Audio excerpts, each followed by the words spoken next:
Did you know that 71% of the people that watch Matthew Kelly's videos are not subscribers? That makes no sense. We need to change that. Subscribe today. Hit that subscribe button, smash that like button, and turn on those notifications so you never miss out on another great video ever again. One of the main goals of our spirituality, one of the main goals of Christianity, and one of the main goals that God has for each and every single one of us is to get us beyond the divided life. You know, because we're not perfectly ourselves, we do things that offend other people. We do things that offend God. We do things that are wrong. You know, we do things that hurt ourselves, and we do things that hurt other people, and that creates a division in us. And God wants to get us beyond that divided life so that we can live a united life, so that we can live unity of life, so that we can live one life, so that we, rather than having the true self and the false self, we have the one self, you know, so that rather than being one person in some situations and another person in other situations, we are one person all the time. We live in unity. We live a united life. We live this unity of life, which of course that's authenticity, right? That's the idea that you are who you are when nobody's watching, you know? And does the way you approach things change if people are watching? Because there's something pretend about that. There's something false about this. There's something inauthentic about that. And our spirituality, the church, God, everything that's good is constantly calling us toward authenticity and being the best version of ourselves is being authentically ourselves. People say to me, well, that's great theory. That makes sense. That sounds great. How do we do it? How do I do that?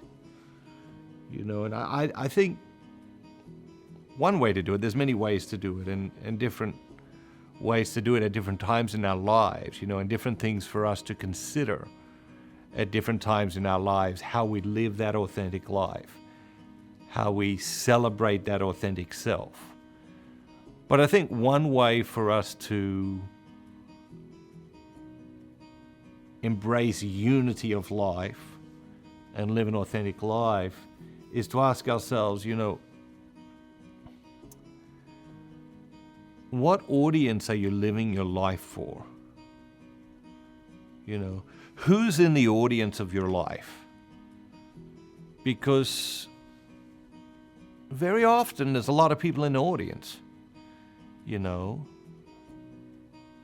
our parents have a tremendous sway over us.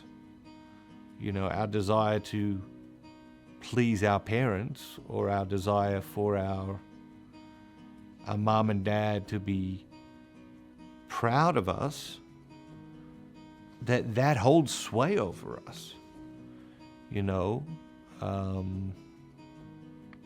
our desire to impress people.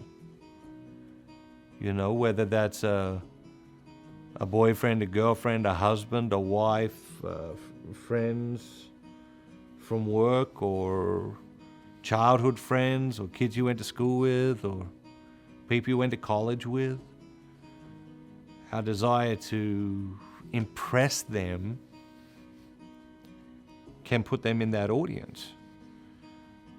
The reality, however, is, and lots of other things, right? Teachers, professors, all sorts of people who have crossed our paths in our lives can end up in the audience that we're trying to live our lives for. And then we're living our lives and we're constantly thinking about, okay, what are these different people in the audience thinking about when I do this and when I do this? What are those people in the audience thinking about? But the reality is, at the end of the day, is that we should be living our lives for an audience of one. And God's the audience. And if we really want to live an authentic life, we have to strip everyone else out of the audience.